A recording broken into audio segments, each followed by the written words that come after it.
నమస్కారం. సుఖీభావ్కు స్వాగతం. ఇవాళ వరల్డ్ స్పైన్ డే.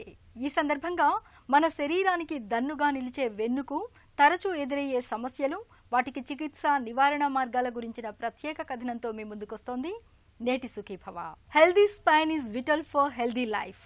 మన వెన్నెముక ఆరోగ్యంగా ఉన్నప్పుడే మన ఆరోగ్యము భేషుగ్గా ఉంటుందని దీని అర్థం. నిజమే, ప్రమాదవశాత్తు వెన్నుకు గాయాలైనా, జబ్బులు, ఇన్ఫెక్షన్ల మూలంగా వెన్నెముక దెబ్బతిన్నా చెట్టంత మనిషి సైతం కుప్పకూలిపోతాడు. కొన్నిసార్లు మంచానికే పరిమితమైపోవాల్సి ఉంటుంది. అందుకే మన శరీరానికి ఇరుసు లాంటి వెన్నెముకను మనం చక్కగా కాపాడుకోవాలి. వరల్డ్ స్పైన్ డే సందర్భంగా మన వెన్నెముకకు తరచూ ఎదురయ్యే సమస్యల గురించి, వాటికి చికిత్స, నివారణ మార్గాల గురించి ఇప్పుడు తెలుసుకుందాం. మన వెన్నెముక ఒక అపురూపమైన నిర్మాణం. ఎటు చూసినా పూసలతో కనిపించే ఈ నిర్మాణం అత్యంత సంక్లిష్టమైనదే కాదు, అతి సున్నితమైంది కూడా. ఎటు కావాలంటే అటు ఇది వంగుతుంది. అవసరమైనప్పుడు కర్రలా నిటారుగా దృఢంగా నిలబడుతుంది. మొత్తంగా ఈ దండాకారం మన శరీరం మొత్తానికి ఒక ఇరుసులా, చట్రంలా పనిచేసే ఒక గట్టి ఆధారమని చెప్పుకోవాలి. ఇంతటి కీలకమైన వెన్నుకు ఇవాళ సాధారణ నడుము నొప్పి మొదలుకొని డిస్క్ జారడం, డిస్కులు అరిగిపోవడం, కీళ్లవాతం, కణితుల వరకు అనేక రకాల సమస్యలు శాపాలుగా మారుతున్నాయి. ఒక్కసారి వెన్నులో సమస్యలు మొదలయ్యాక అవి నిత్య జీవితాన్ని దుర్భరంగా మార్చేస్తున్నాయి. ఈ నేపథ్యంలో ఇవాళ వరల్డ్ స్పైన్ డేని పురస్కరించుకుని వెన్నెముకను ఆరోగ్యంగా ఉంచుకునేందుకు గెట్ స్పైన్ యాక్టివ్ అనే నినాదాన్ని మన ముందుకు తెచ్చారు. ఈ ఏడాది స్లోగన్ గెట్ స్పైన్ యాక్టివ్. వెన్నెముక బాధలు లేకుండా కాపాడుకోవాలన్నది ఈ ఏడాది యొక్క స్లోగన్. వరల్డ్ హెల్త్ ఆర్గనైజేషన్ వారి యొక్క లిస్ట్ ఆఫ్ డిసీజెస్ చూస్తే చాలామంది క్యాన్సర్ల గురించి, హార్ట్ డిసీజెస్ గురించి, డయాబెటీస్, వీటి గురించి వరి అవుతారు. మ్యాక్సిమం ప్రాబ్లం ఇప్పుడు వచ్చేది కోల్డ్ తర్వాత స్పైన్ ప్రాబ్లమ్స్. మనిషి ఎవల్యూషన్లో రెండు కాళ్ళ మీద నడవడం మొదలుపెట్టాడు.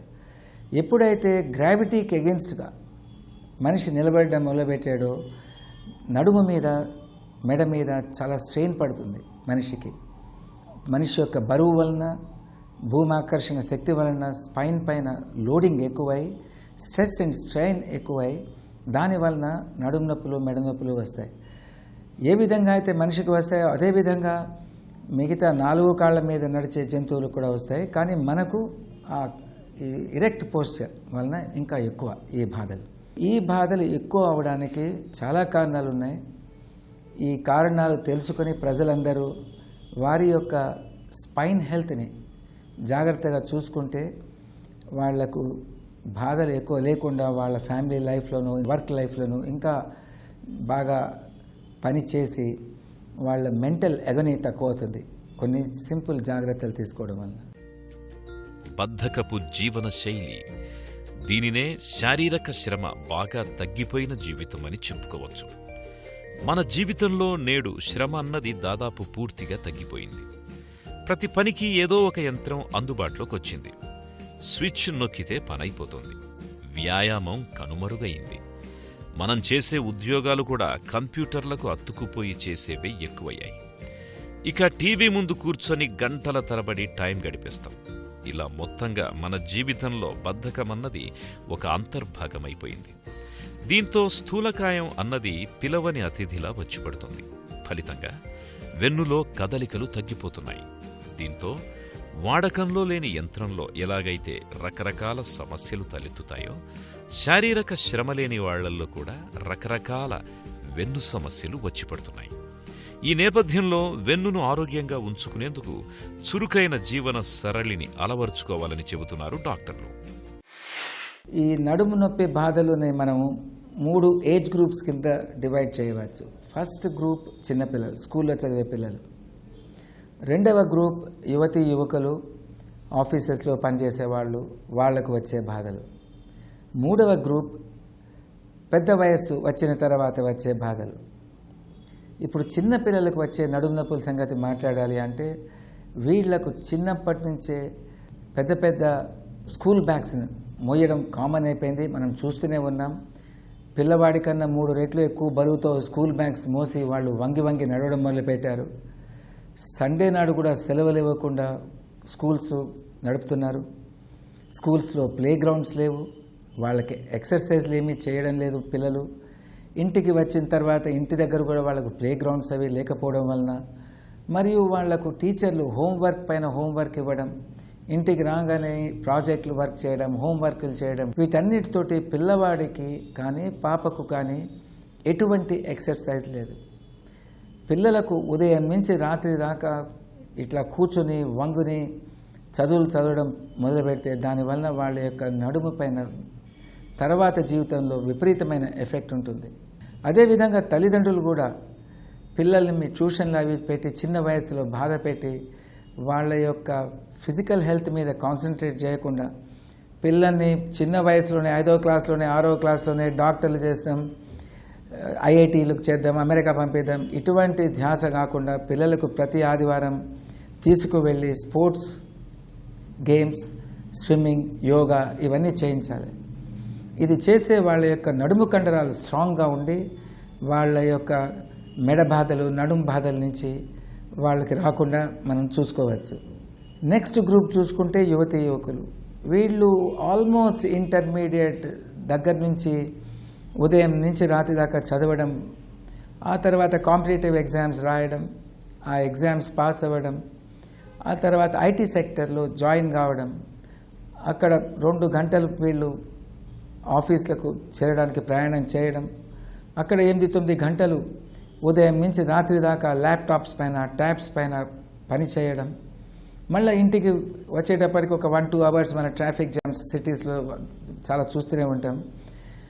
దీనివలన నాన్ స్టాప్ వంగి పని చేయడం, లేవకపోవడం టేబుల్స్ దగ్గర నుంచి, వాళ్లకు డెడ్ లైన్స్ ఇవన్నీ ఉంటాయి.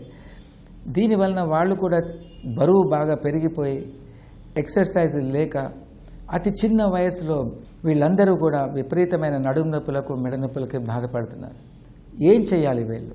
ఫస్ట్ నిలబడి పని చేయాలి, కూర్చొని పని చేయకూడదు. Sitting is bad. Standing desk use చేయాలి. ఒక 5,000 రూపాయల్లో మనం ఒక చిన్న స్టాండింగ్ డెస్క్ తయారు చేయవచ్చు. ఈ ల్యాప్టాప్ యూజ్ తక్కువ చేయాలి. అదేవిధంగా 24 అవర్స్ ఈ వాట్సాప్ ఇటువంటి ఈ మెసేజ్లు చేసుకుంటూ టైం స్పెండ్ చేయకూడదు. దీనివల్ల మెడ నొప్పులు, నడుము నొప్పులు వస్తాయి. పెద్ద మానిటర్స్ని తీసుకోవాలి, అది ఐ లెవెల్లో ఉండాలి. ప్రతి 20 నిమిషాలకు టేబుల్ దగ్గర నుంచి, చైర్ దగ్గర నుంచి లేవాలి, కొద్దిసేపు నడిచి వచ్చి మళ్ళీ కూర్చోవాలి. ఇవన్నీ చేయడం వలన not only your physical health, me spine health బాగుంటుంది. శరీరానికి చాలినంత శ్రమ లేకపోవడం అనేది ఇవాళ మన వెన్నెముకకు శాపంగా మారుతోంది. గంటల తరబడి కుర్చీకి, సోఫాకు అతుక్కుపోవడం, కూర్చునే పడుకునే తీరుతెన్నులు బాగోలేకపోవడం, ఇవన్నీ మన వెన్నెముక ఆరోగ్యాన్ని తీవ్రంగా ప్రభావితం చేస్తున్నాయి. వెన్నుకు తగిలే దెబ్బలు, గాయాలే కాదు, నిత్యం మనం తినే తిండి, మన అలవాట్లు కూడా మన వెన్నెముకపై ప్రభావం చూపిస్తాయి. గాడి తప్పిన ఆహారపు అలవాట్లు, పొగ, మద్యం వంటి వ్యసనాల మూలంగా వెన్ను ఆరోగ్యం ఎలా దెబ్బతింటుందో ఇప్పుడు తెలుసు. ఇవాళ మనం ఉదయం లేచింది మొదలుకొని రాత్రి పడుకునే వరకు ఎన్నో రకాల పనులు చేస్తున్నాం. మనం చేసే ఈ కదలికలన్నింటికీ మూలం దన్ను, మన వెన్నెముక. ఈ వెన్ను ఆరోగ్యంగా ఉంటేనే మన కదలికలు బాగుంటాయి. అయితే నేటి మన ఆధునిక జీవనంలో మనకు అందుబాటులోకొచ్చిన సౌకర్యాల మూలంగా ఇవాళ మన శరీరానికి శ్రమ బాగా తగ్గిపోయింది. కూర్చొని చేసే పనులు ఎక్కువయ్యాయి. మన రోజువారీ పనులు చూస్తే నిలబడ్డం, కూర్చోవడం, చాలాసేపు ఒకే భంగిమలో ఉండిపోయి పని చేస్తుండే స్టాటిక్ భంగిమలు కొన్ని కనపడతాయి. వీటిల్లో వెన్నెముక కదలికలు అంతగా ఉండవు. ఇక నడక, పరుగులు, ఆటలు, బరువులెత్తడం, తొయ్యడం, లాగడం వంటి డైనమిక్ భంగిమలు మరో రకం. వీటిలో వెన్నెముక కదలికలు చాలా ఎక్కువగా ఉంటాయి. వెన్ను ఆరోగ్యంగా ఉండేందుకు రెండింటిలోనూ జాగ్రత్తగా ఉండడం అవసరం. చాలాసేపు కూర్చున్నప్పుడు, నిలబడ్డప్పుడు, పనిచేస్తున్నప్పుడు సరైన భంగిమలో లేకపోతే వీటిలో కొన్ని కండరాలు వదులు కావడం, మరికొన్ని బిగుసుకుపోవడం జరుగుతుంటుంది. ఇవన్నీ నొప్పికి దారితీసేవే. కాబట్టి ఈ భంగిమల్లో జాగ్రత్త అవసరం. పెద్ద వయస్సులో వచ్చే నడుము నొప్పులు దీనికి కూడా చాలా కారణాలు ఉన్నాయి. స్పాండలైటిస్ అంటే ఎముకల అరుగుదల, స్పాండలోసిస్, దానివలన మెడలో ఎముకలు అరిగి, నడుంలో ఎముకలు అరిగి, అదేవిధంగా ఆస్టియోపోరోసిస్, ఇది ఆడవాళ్లలో చాలా ఎక్కువగా కనపడుతుంది. 50 ఏళ్ళ దాటిన తర్వాత కొద్దిగా ఎముకల్లో కాల్షియం తక్కువ అవుతూ ఉంటుంది. దీనివలన ఎముకలు బలహీనమవుతూ ఉంటాయి. ఇది వాళ్ళ hormonal effects, post menopausal hormonal effects వలన వస్తుంటాయి. అదేవిధంగా మగవాళ్ళల్లో కూడా 70-80 ఏళ్ళు వచ్చినప్పుడు వాళ్ళల్లో కూడా హార్మోన్స్ కొన్ని తగ్గి వాళ్ళ ఎముకలు కూడా బలహీనమైపోతుంటాయి. అదేవిధంగా వాళ్ళల్లో వేరే ప్రాబ్లమ్స్ కూడా కొన్ని వస్తున్నాయి. ఈ మజిల్, ఇప్పుడు డెలివరీస్ ఫర్ ఎగ్జాంపుల్, ప్రతి యువతి ఒక ప్రెగ్నెంట్ అయిన తరువాత, ఒక డెలివరీ అయిన తర్వాత వాళ్ళ కడుపు కండరాలన్నీ వీక్ అయిపోతాయి. సో వాళ్ళు కూడా వాళ్ళ గైనకాలజిస్టులతో సంప్రదించి, ఆబ్స్టెట్రిషియన్స్ తోటి డెలివరీ టైంలో చేసే ఎక్సర్సైజులు, డెలివరీ అయిన తర్వాత చేసే ఎక్సర్సైజులు నేర్చుకోవాలి. ప్రతి యువతి కూడా ఈ ఎక్సర్సైజులు చేయాలి కంపల్సరీగా. అదేవిధంగా ఒకవేళ ఉదయం టైంలో వాళ్ళకు తీరిక లేకుంటే సాయంత్రం ఈవినింగ్ టైంలో మినిమం 6 నుంచి 7 కిలోమీటర్లు బ్రిస్క్ వాకింగ్, స్లో వాకింగ్ అన్నది యూజ్లెస్, ఫాస్ట్ వాకింగ్ చేయాలి, స్పోర్ట్స్ ఆడాలి. ఇవన్నీ చేసి వాళ్ళ యొక్క నడుముకున్న కండరాలను, వాటి యొక్క శక్తిని మంచి డిసిప్లిన్డ్ ఫిజికల్ యాక్టివిటీ వలన వాళ్ళ యొక్క స్పైన్ని జాగ్రత్తగా చూసుకోవాలి. ఎప్పుడైతే వాళ్ళు 50 ఏళ్ళు 60 ఏళ్ళకి వస్తారో వీళ్ళందరికీ డాక్టర్లు చెప్తుంటారు కాల్షియం టాబ్లెట్లు తీసుకోండి మీ ఎముకలు గట్టిపడతాయని. అది పూర్తిగా నిజం కాదు. మన యొక్క ఆహారంలో, మన దేశంలో మా రీసెర్చ్ ఉన్నది, ఒక 600 గ్రామ్స్ కాల్షియం తక్కువ అవుతున్నది మన ఆహారంలో. దీనిని వెజిటబుల్స్ వలన, డైరీ ప్రొడక్ట్స్ వలన కానీ, లేకుంటే వేరే ఆహార పదార్థాల వల్ల కానీ మనం దీన్ని కరెక్ట్ పౌష్టిక ఆహారం తీసుకుని కాల్షియంని న్యాచురల్ మెథడ్స్ తోటి మన డైట్స్లో ఇంప్రూవ్ చేసుకోవాలి. మీరు నడవకపోతే ఎన్ని ట్యాబ్లెట్లు తిన్నా కానీ కాల్షియం, ఎన్ని మందులు, ఎన్ని ఏండ్లు వాడినా మీ ఎముకలు గట్టిపడవు. మీకు 90 ఏళ్ళు వచ్చినా సరే వాకింగ్ చేయాలి. మీకు ఎంత వయస్సు వచ్చినా కానీ యోగా చేయవచ్చు. ఎంత ముసలి వాళ్ళైనా స్విమ్మింగ్ చేయవచ్చు. మన శరీరం మొత్తానికి ఒక ఇరుసులా, చట్రంలా పనిచేసే వెన్నెముకలో సమస్యలు పెరగడానికి నిత్యం మనం చేసే పనులు కూడా కారణమేనంటారు డాక్టర్లు. బరువులు ఎత్తుతున్నప్పుడు, శ్రమతో కూడిన పనులు చేసేటప్పుడు వంగటం, లేవటం వంటివి సరైన విధంగా చెయ్యలేకపోతే వెన్నులో కండరాలు పట్టేయచ్చు. అలాగే మనం పనిచేసే చోట సరైన భంగిమలో కూర్చోవడానికి అనువైన వాతావరణం లేకపోయినా, కుర్చీలు, టేబుళ్లు మనకు సౌకర్యంగా లేకపోయినా వెన్నులో సమస్యలు తలెత్తవచ్చు. మన వెన్నెముక మొత్తం కటి ఎముక మీద నిలబడి ఉంటుంది. ఇది నిటారుగా నిలబడేందుకు రకరకాల కండరాలు, కండర బంధనాలు తోడ్పడుతుంటాయి. చాలాసేపు కూర్చున్నప్పుడు, నిలబడ్డప్పుడు, పనిచేస్తున్నప్పుడు సరైన భంగిమలో లేకపోతే వీటిలో కొన్ని కండరాలు వదులు కావడం, మరికొన్ని బిగుసుకుపోవడం జరుగుతుంటుంది. కాబట్టి వెన్నెముకను ఆరోగ్యంగా ఉంచుకునే విషయంలో మనం పనిచేసే చోట అనువైన వాతావరణం ఉండేలా చూసుకోవాలి. ఎప్పుడైతే డాక్టర్ల దగ్గరికి పేషెంట్స్ నడుము నొప్పితో వస్తారో వాళ్లకు మేము చెప్తూ ఉంటాం, వంగవద్దు, బరువులు లేపవద్దు అని. ఇది కొద్దిగా మీరు వంగడం 2 రకాలు. ఒకటి స్ట్రెచింగ్, మనం యోగాలో వంగే విధం, ముందుకు వంగడం కానీ వెనక వంగడం కానీ, అది నడుముకి చాలా మంచిది. కానీ మీరు ఎప్పుడైతే వంగి బరువులు లేపాలో అది ఒక డిఫరెంట్ ఆస్పెక్ట్. సో మనిషి ఉదయం కానీ సాయంత్రం కానీ మోకాళ్ళు స్ట్రైట్గా పెట్టి ముందుకి పూర్తిగా వంగడం, వెనుకకు వంగడం చేయడం వలన, ఈ స్ట్రెచెస్ వలన మన యొక్క స్పైనల్ జాయింట్స్ స్ట్రెచ్ అయ్యి దాని జాయింట్ యొక్క న్యూట్రిషన్ ఇంప్రూవ్ అవుతుంది. కానీ డాక్టర్లు చెప్పేది వంగవద్దు అంటే దాని అర్థం ఏమిటి అంటే వంగి బరువులు లేపవద్దని. ఎప్పుడైతే మనిషి బరువులు లేపాలో అప్పుడు మోకాళ్ళు వంచి బరువులు లేపాలి. ఆ బరువును కొంచెం బాడీకి దగ్గరగా తీసుకొని లేపాలి. ఇలా లేపడం వలన, అంటే మోకాళ్ళు వంచి బాడీకి వెయిట్ దగ్గరగా తీసుకుని లేపడం వలన ఎక్కువ నడుము మీద స్ట్రెయిన్ పడదు. ఇది కరెక్ట్ విధానం. ఎవరైతే ఈ నడుము నొప్పుల వాళ్ళకి ఇంకొకటి చెప్తూ ఉంటారు, రెస్ట్ తీసుకోండి అని, దానివల్ల కూడా కండరాలు వీక్ అయిపోతాయి. సో ఎప్పుడు ఇళ్ళు ఊడ్చేటప్పుడు, బట్టలు ఉతికేటప్పుడు ఇవి చూస్తూ ఉంటాం మన ఆడవాళ్ళల్లో. మోకాళ్ళు వంచి చేయండి. నడుము వంచి ఉడవడం, తుడవడం, బట్టలు ఉతకడం, అంట్లు తోమడం ఈ పనులు చేయకూడదు.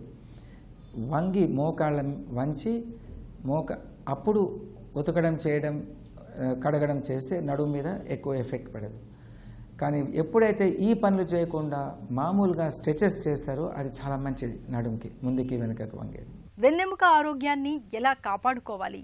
జీవనశైలి, ఆహారం, వ్యాయామాల విషయంలో ఎలాంటి జాగ్రత్తలు తీసుకోవాలి? మన శరీరానికి దన్నుగా నిలిచే వెన్నెముక ఆరోగ్యం విషయంలో ఎలాంటి అప్రమత్తత అవసరం? వెన్ను సమస్యల విషయంలో మనం ఎలాంటి అవగాహనను పెంచుకోవాలి? మనం కూర్చునే, పడుకునే భంగిమల తీరుతెన్నులు ఎలా ఉండాలి? మొదలైన వివరాల గురించి ఇప్పుడు తెలుసు. తల, కాళ్ళు, చేతులు ఈ మూడింటిని అనుసంధానించేది వెన్నెముకే.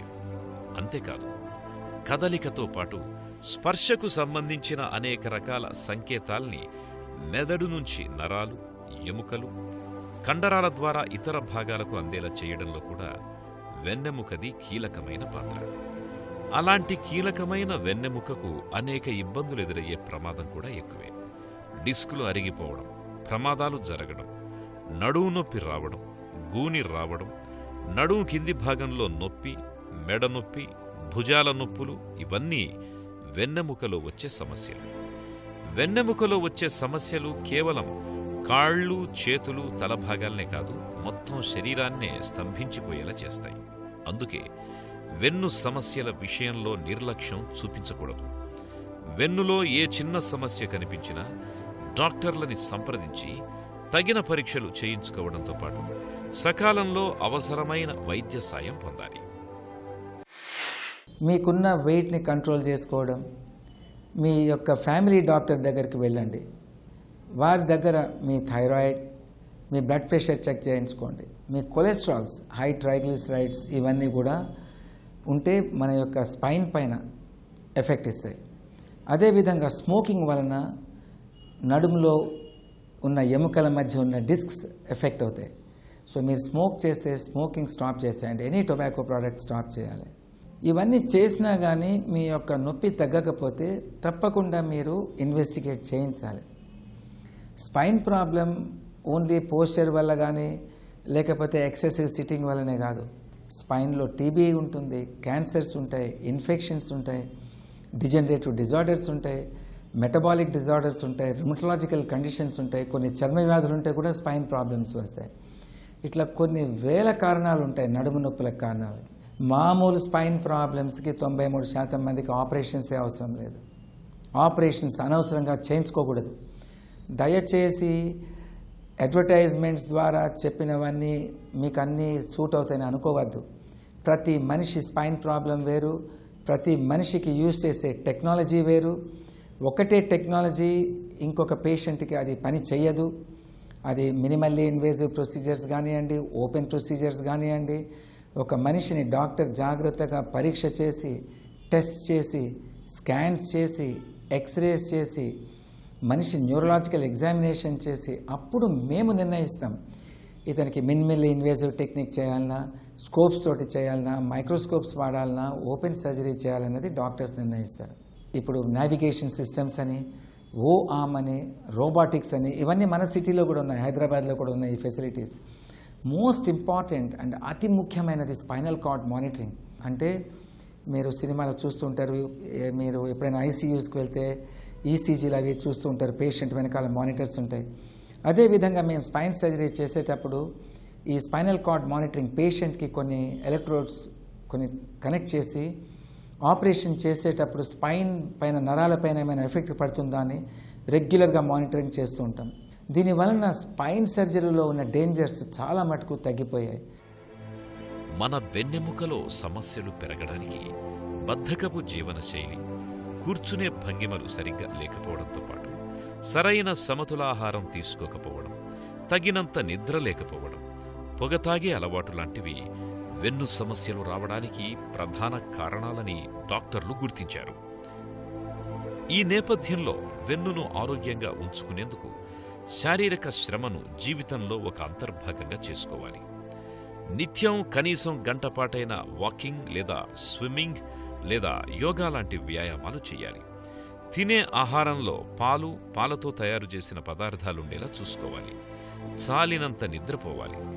ఇంకా కూర్చునే భంగిమల్లో కూడా తగిన జాగ్రత్తలు తీసుకోవాలి. పొగ తాగే అలవాటికి దూరంగా ఉండాలి. ఈ జాగ్రత్తలు మన వెన్నెముకను, మొత్తంగా మన ఆరోగ్యాన్ని భద్రంగా ఉంచుతాయి.